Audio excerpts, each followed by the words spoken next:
दोस्तों, आपका पुनः स्वागत करता हूं मैं। दोस्तों, पिछले वीडियो में हमने पढ़ाया था संविधान के निर्माण के बारे में और देखे थे कि संविधान का जो है वो मांग कैसे हुआ, मांग होने के बाद इसका गठन कैसे हुआ और गठन होने के बाद जो है इसका कार्य प्रणाली किस प्रकार से हुआ। आज बताएंगे हम संविधान के प्रमुख समितियाँ के बारे में, जो संविधान सभा की जो समितियाँ हैं उसके बारे में। संविधान समिति सभा की जो है समितियाँ का गठन किया हुआ। तो दोस्तों, जैसे हमारे ही घर में कोई अगर बड़ा कार्य होता है शादी विवाह का, तो हम जो है परिवार के सभी सदस्यों को जो है अलग अलग विभाग जो है बंटवारा कर देते हैं। उसी प्रकार जो है संविधान का निर्माण भी एक बहुत बड़ी कार्य था। इसीलिए जो है इसके निर्माण के लिए सदस्यों ने इसका जो है विभिन्न समितियां का गठन कर दिया और सभी समितियों को जो है अपना अपना कार्य दे दिया गया था। देखेंगे कौन कौन सी समितियां हैं। तो शुरू करते हैं हम संविधान सभा की समितियां के बारे में। दोस्तों, संविधान सभा ने संविधान के निर्माण से संबंधित विभिन्न कार्यों को करने के लिए 8 बड़ी समितियों एवं 13 छोटी छोटी समितियों का जो है गठन किया था, जिससे कि जो है संविधान को कार्य को करने में जो है आसानी हो सके। देखते हैं 8 बड़ी समितियां कौन कौन से जो है थी, उसके बारे में हम यहाँ पर हमने अलग से समितियां बनाई हैं। कुछ समितियां का नाम है इसके नीचे, और उस समिति का जो अध्यक्ष था वह कौन था उसका जो है हम नाम देखेंगे यहाँ पर। तो पहला समिति था संघ शक्ति समिति। संघ शक्ति समिति। संघ शक्ति समिति का जो अध्यक्ष था वह था जवाहरलाल नेहरू।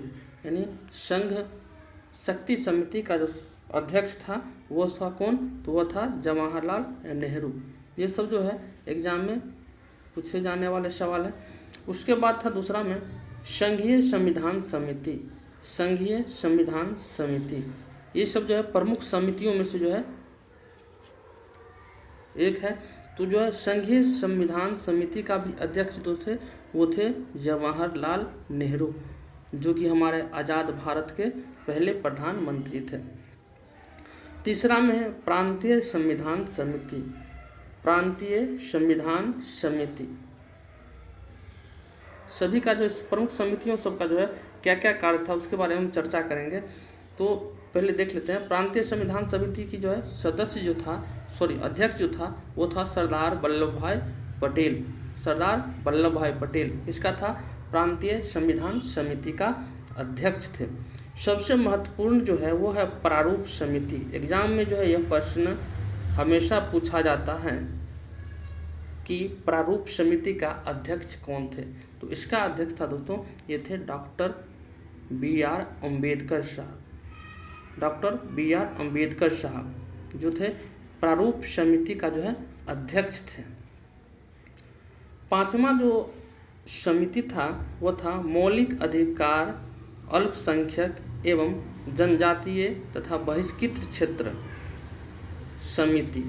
मौलिक अधिकार अल्पसंख्यक एवं जनजातीय तथा बहिष्कृत क्षेत्र समिति का जो अध्यक्ष थे वो थे सरदार वल्लभ भाई पटेल। ये जो है मौलिक अधिकार अल्पसंख्यक जनजातीय एवं बहिष्कृत क्षेत्र के जो है वह अध्यक्ष थे, उस समिति का अध्यक्ष थे। मौलिक अधिकार अल्पसंख्यक एवं जनजातियों तथा बहिष्कृत क्षेत्र का जो दोस्तों इसके में जो है 5 उप समितियाँ भी थी। इसमें जो है मौलिक अधिकार उप समिति, अल्पसंख्यक उप समिति, उत्तर पूर्वी सीमांत जनजातीय जो है उप समिति। इसके बाद जो है छोड़े गए सभी आंशिक रूप से क्षेत्रों का जो है उसके लिए भी जो है उप समिति का गठन किया गया था। यानी इस मौलिक अधिकार से जो संबंधित है उसका जो इसका उप समिति भी बनाया गया था, जो कि 5 गो था। अब आता है प्रक्रिया नियम समिति। इसका जो अध्यक्ष थे प्रक्रिया नियम समिति। प्रक्रिया नियम समिति इसका जो अध्यक्ष थे वो थे doctor Rajendra Prasad. Doctor Rajendra Prasad. Doctor Rajendra Prasad कौन थे, तो ये जो थे हमारे आज़ाद भारत का प्रथम राष्ट्रपति, जो कि बिहार से ही थे। 7वां में राज्यों के लिए समिति। जो राज्य का गठन होगा उसके लिए भी जो है समिति था और उसका अध्यक्ष था जवाहरलाल नेहरू। संचालन समिति था, उसका अध्यक्ष आपको डॉक्टर राजेंद्र प्रसाद ही थे। यानी कुल 8 जो प्रमुख समितियां का गठन हुआ था, उसमें से 3 का अध्यक्ष जवाहरलाल नेहरू, 2 का अध्यक्ष जो है राजेंद्र प्रसाद और 2 का सरदार वल्लभ भाई पटेल और 1 का जो है BR अम्बेडकर। चलिए फिर से देखते हैं जवाहरलाल नेहरू किन किन समितियों का अध्यक्ष थे। तो है एक संघ समिति और एक संघीय संविधान समिति एवं राज्य के लिए जो समिति का निर्माण किया गया था, उसका अध्यक्ष जवाहरलाल नेहरू था। फिर से देखते हैं राज्यों के लिए समिति, संघीय संविधान समिति और संघ समिति। यानी संघ समिति, संघीय संविधान समिति और राज्यों के लिए समिति, उसका जो अध्यक्ष था वो थे जवाहरलाल नेहरू। उसके बाद है संचालन समिति और प्रक्रिया नियम समिति। संचालन समिति और प्रक्रिया नियम समिति, इसका जो अध्यक्ष थे वो थे डॉक्टर राजेंद्र प्रसाद। और सरदार पटेल भी 2 का था, एक था मौलिक अधिकार अल्पसंख्यक एवं जनजातीय तथा बहिष्कृत क्षेत्र का, और एक प्रांतीय संविधान समिति, इसका भी जो है अध्यक्ष थे सरदार वल्लभ भाई पटेल। और सबसे महत्वपूर्ण जो है वो थे प्रारूप समिति। प्रारूप समिति को आप ध्यान में रखिएगा। प्रारूप समिति का अध्यक्ष जो थे वो था BR अम्बेडकर। इसके अलावा जो हमने बताए थे कि इसके अलावा भी जो है छोटी छोटी प्रमुख समितियां थी, उसमें जो है आपको वह उसकी संख्या जो है 13 था। छोटी समितियों की जो संख्या आप में 13 था। उसमें था वित्तीय एवं कर्मचारी समिति। वित्तीय एवं कर्मचारी समिति, इसका अध्यक्ष डॉक्टर राजेंद्र प्रसाद था। प्रत्याग समिति, इसका था अलादी कृष्ण स्वामी अय्यर जी थे। सदन समिति, इसका जो है अध्यक्ष P सीतारमैया था। भी सीतारमैया जी थे, किसका, सदन समिति का। कार्य संचालन का डॉक्टर KM मुंशी। कार्य संचालन समिति का जो है डॉक्टर KM मुंशी थे। राष्ट्रीय ध्वज संबंधित तदर्थ समिति था, इसका जो था डॉक्टर राजेंद्र प्रसाद। सर्वोच्च न्यायालय के लिए तथा समिति जो था उसका जो था S विदाराचार्य। मुख्य आयुक्तों के लिए प्रांतों के लिए जो समिति बनाया गया था उसका तब भी था B पट्टाभी सीतारमैया। संघीय संविधान के वित्तीय प्रावधानों के लिए जो थे नलिनी रंजन सरकार, इसका अध्यक्ष थे। इसके अलावा जो है भाषाई प्रांत आयोग का अध्यक्ष वो थे SK डार। प्रारूप संविधान के लिए जांच के लिए जो संविधान समिति बनाया गया था उसका अध्यक्ष थे डॉक्टर जवाहरलाल नेहरू। किसका था, प्रारूप संविधान के जांच के लिए जो समिति बनाया गया था उसका जो है जवाहरलाल नेहरू जी थे। एक है प्रेस दीर्घा समिति, उसका था उषानाथ सेन। और नागरिक पर तथ्य समिति जो बनाया गया था उसका था S वरदाचारी। यानी 13 जो प्रमुख 13 जो छोटी छोटी समितियां थी उसका अध्यक्ष के बारे में हमने देखे। चलिए आगे देखते हैं, आपको बताते हैं प्रारूप समिति जो है इसमें सबसे महत्वपूर्ण समिति है। इसके बारे में जो है प्रमुखता से जो है पूछा जाता है, इसके बारे में जो हम जानते हैं आगे। तो हमने पीछे बताया था कि प्रारूप समिति जो है वो सबसे अधिक महत्वपूर्ण समिति है। जो 8 प्रमुख समितियां थी बड़े समिति, उसमें जो है प्रारूप समिति सबसे महत्वपूर्ण समिति है। इसका जो है विस्तार से एग्जामों में पूछा जाता है, इससे ज़्यादातर प्रश्न आते हैं। तो बात करते हैं, यह जो है सभी समितियों में सबसे महत्वपूर्ण था। प्रारूप समिति जो है सबसे अधिक महत्वपूर्ण समितियों में से एक था। इसका गठन जो है 29 अगस्त 1947 को किया गया था। प्रारूप समिति का गठन जो है 29 अगस्त 1947 को किया गया था। इसका काम क्या था इस समिति का, तो इस समिति का कार्य था नए संविधान का प्रारूप को तैयार करना। यानी प्रारूप मतलब जो होता है कि आगे किस तरह से जो है संविधान निर्माण होगा, उसका प्रारूप को जो है तैयार करना इसका प्रमुख कार्य था। इसका तो प्रारूप समिति का। प्रारूप समितियों में कौन कौन से सदस्य थे? इसका प्रमुख जो था अध्यक्ष, वह तो आपको पिछले वीडियो में पीछे हमने बताया था कि इसका प्रारूप समिति का अध्यक्ष जो था डॉक्टर BR अम्बेडकर थे। लेकिन इसके अलावा भी जो है अध्यक्ष के अलावा भी इसके सहयोगी सदस्य के रूप में जो थे वह 7 थे। प्रारूप, चलिए देखते हैं प्रारूप समितियों के 7 सदस्य कौन कौन थे। वो थे, पहला BR Ambedkar, doctor BR Ambedkar ji थे, वो इसका अध्यक्ष थे। इसका प्रारूप समिति का अध्यक्ष डॉक्टर BR अम्बेडकर थे। उसके अलावा N गोपाल स्वामी अयंगर, N गोपाल स्वामी अयंगर थे इसके सदस्य, जो 7 सदस्य थे प्रारूप समिति में। उसके बाद है अल्लादी कृष्ण स्वामी अय्यर, अल्लादी कृष्ण स्वामी अय्यर, ये तीसरा सदस्य थे। इसके बाद है डॉक्टर KM मुंशी, प्रारूप समिति का अध्यक्ष, ये भी थे। इसके अलावा है सैयद मोहम्मद सादुल्ला, सैयद मोहम्मद सादुल्ला। एक था M माधव राव, N माधव राव, ये भी जो थे इसका सदस्य थे, प्रारूप समिति का सदस्य। N माधव राव जो थे इन्होंने BL मित्र की जगह ली थी। ये जो है BL मित्रा की जगह ले गया था। इन्होंने जो है BL मित्रा ने इससे पहले जो है N माधव राव से पहले ये थे इसका सदस्य, लेकिन इन्होंने स्वास्थ्य कारणों से जो है त्यागपत्र दे दिया प्रारूप समिति से। तो उसके बाद जो है N माधव राव को बनाया गया। इसी प्रकार जो है TT कृष्णमाचारी, TT कृष्णमाचारी जो थे इसका सदस्य थे। उन्होंने भी जो है DP खेतान की जगह लिया था, यानी DP खेतान जो है इनसे पहले इसका सदस्य था। लेकिन इसका जो 1948 में DP खेतान जी का जो है मौत हो गया, निधन हो गया, जिसके कारण जो यह पद जो है, सीट जो है खाली हो गया। उसके बाद इसका नियुक्ति किए गए थे TT कृष्णाचारी का। चलिए अब बात करते हैं आगे देखते हैं। कहता है पहला प्रारूप जो है संविधान सभा का वो 1948 में प्रकाशित किया गया था, यानी पहला प्रारूप जो है वो 1948 में प्रकाशित किया गया था। इसमें जो है विभिन्न समितियों के प्रस्ताव पर जो विचार करने के बाद प्रारूप समिति ने भारत में जो है पहला प्रारूप तैयार किया था। कब? तो वह था 1948 में, यानी पहला प्रारूप जो है तैयार कब हुआ था? तो 1948 में तैयार हुआ था। इसके बाद जो है दूसरा प्रारूप वो जो है 8 माह का समय लिया गया था, है ना।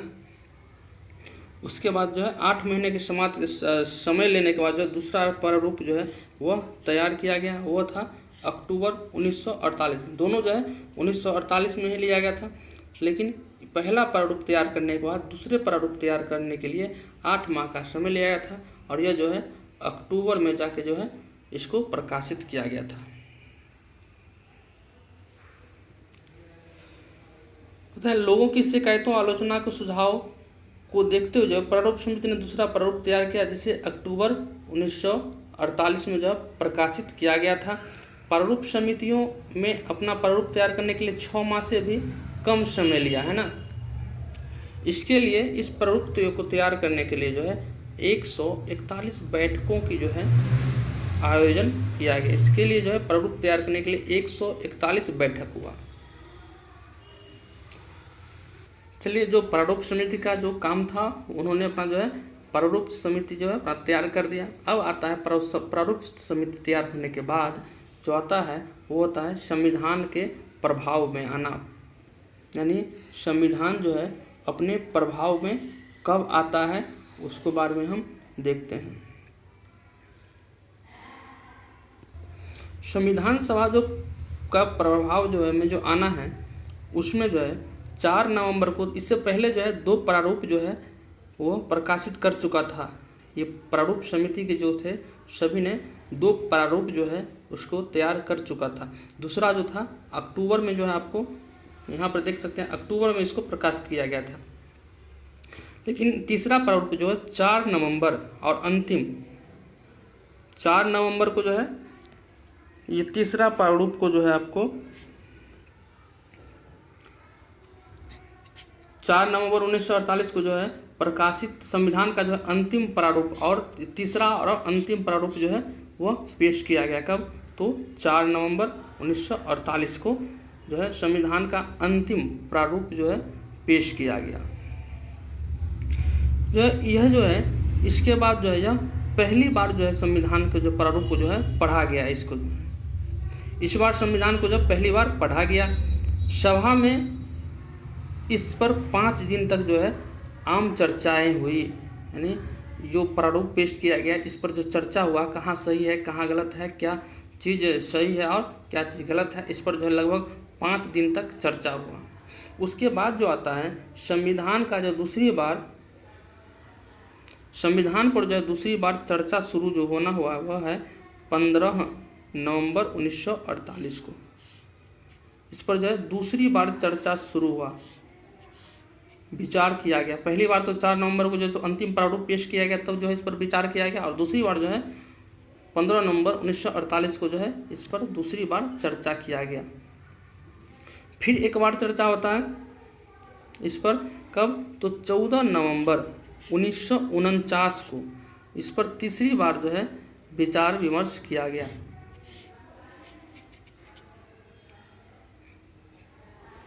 दोस्तों इस पर जो है 3 बार विचार किया गया प्रारूप पर, यानी संविधान सभा जो है प्रभाव में आया तो इसके प्रारूप पर जो है 3 बार चर्चा किया गया। पहली बार जो है 4 नवंबर 1948 को जब अंतिम प्रारूप पेश किया गया, उसके बाद जब 15 नवंबर 1948 को दूसरी बार और 14 नवंबर 1949 को तीसरी बार इस पर जो है विचार किया गया।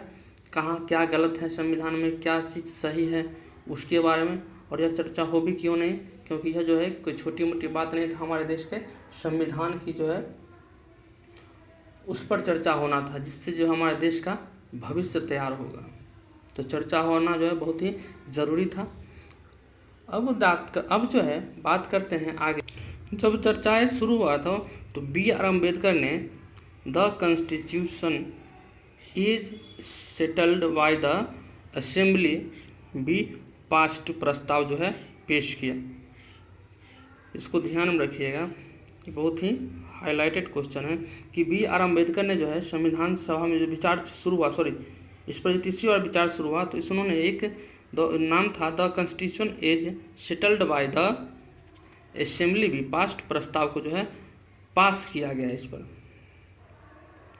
कहता है 26 नवंबर 1949 को भारत के लोगों ने सभा में संविधान को अपनाया या लागू किया, यानी 26 नवंबर 1949 को जो है 26 नवंबर 1949 को भारत के लोगों ने संविधान को जो है अपनाया या कहें तो इसको लागू किया गया, है ना। यहाँ पर जो थोड़ा कन्फ्यूजन होगा, लागू किया गया हम सब पढ़ते हैं कि 26 जनवरी 1950 को हमारे संविधान को लागू किया गया, लेकिन यहाँ पर भी जो है संविधान को लागू किया गया। इसमें क्या अंतर है हम आगे जो है बताएंगे आपको। जब जो हमारे संविधान को जो है 26 नवंबर को अपनाया गया तो इसमें जो संविधान में प्रस्तावना जो था उसके अलावा संविधान में प्रस्तावना उसके अलावा 395 अनुच्छेद और 8 अनुसूचियाँ थी, है ना। जब संविधान जो लागू हुआ जिसको मूल संविधान कहते हैं उसमें 395 अनुच्छेद और 8 अनुसूचियाँ थी, है ना। अभी जो अनुसूची की बात करें तो अभी लगभग 12 अनुसूचियाँ जो है हमारे संविधान में हो चुका है। इसके अलावा डॉक्टर B.R. अम्बेडकर को जो है संविधान का पिता कहा जाता है। B.R. अम्बेडकर को जो है संविधान का पिता कहा जाता है और इसको जो है आधुनिक मनु भी कहा जाता है, यानी B.R. अम्बेडकर को 2 नाम से जाना जाता है, एक संविधान का पिता और दूसरा जो है आधुनिक मनु भी कहा जाता है। देखिए अब है संविधान का प्रवर्तन, यानी संविधान का जो है प्रवर्तन किस प्रकार। इसमें है संविधान को जो है 26 नवंबर 1949 को लागू किया गया, यानी कि आंशिक रूप से जो है इसको लागू किया गया, यानी जब संविधान बनकर तैयार हुआ गया इसको अपनाया गया तो यह इसमें जो है कुछ अनुच्छेद इस प्रकार था जो स्वतः जो है अपने आप इसमें लागू हो गया, यानी संविधान बनने के बाद से जो है स्वतः लागू हो गया। वह कौन कौन से अनुच्छेद थे उसके बारे में हम कुछ चर्चा कर लेते हैं। यानी 26 नवंबर को जो जब संविधान जो है अपनाया गया 26 नवंबर 1949 को, तो इसमें जो कुछ ऐसी चीज़ थे जो स्वतः जो है अपने आप को जो है लागू हो गया। इसमें अनुच्छेद जो है 5 से लेकर 9 तक, इसके अलावा 60 अनुच्छेद नंबर, अनुच्छेद 324, 366, 367, 379, 380, 391, 92 और 93 जो अनुच्छेद थे वह स्वतः अपने आप जो लागू हो गया। इसीलिए कहा जाता है कि 26 नवंबर 1949 को जो है वह संविधान लागू हुआ था, लेकिन आंशिक रूप से लागू हुआ था। और पूर्ण रूप से जो है संविधान कब लागू हुआ, तो वह था 26 जनवरी 1950 को जो है संविधान पूर्णतः लागू हो गया। तो यही अंतर है दोनों में। 26 नवंबर 1949 को भी लागू हुआ था, लेकिन यह आंशिक रूप से लागू हुआ था, और 26 नवंबर 1950 को जो है पूर्ण रूप से लागू हो गया। यानी संविधान में जो नियम कानून था वह सभी जो है 26 जनवरी 1950 से लागू हो चुका था। देखिए, संविधान तो हमारा बनकर तैयार हो गया, अपनाया गया 26 नवंबर 1949 को, लेकिन इसको जो है पूर्ण रूप से लागू 26 जनवरी 1950 को किया गया था। क्यों किया गया था, तो उसका जो है रास्ते समझिए। कहता है 26 जनवरी 1950 को इसलिए चुना गया, 26 जनवरी 1950 को इसलिए चुना गया संविधान के लागू करने के लिए कि इसी दिन, क्योंकि जो है राष्ट्रीय कांग्रेस जो थे वो लाहौर अधिवेशन जो 1929 में हुआ था, उसमें जो है 26 नवंबर को ही जो है पूर्ण स्वराज दिवस के रूप में मनाया था। 26 जनवरी को ही जो है पूर्ण स्वराज दिवस के रूप में जो है इसको मनाया था 1929 में। तो इसीलिए जो है 26 जनवरी को जो है वह संविधान लागू होने का दिवस जो है के रूप में मनाया गया। तो आज का वीडियो यहीं ख़त्म करते हैं। अगर वीडियो अच्छा लगा हो तो लाइक ज़रूर कीजिए, सब्सक्राइब कीजिए।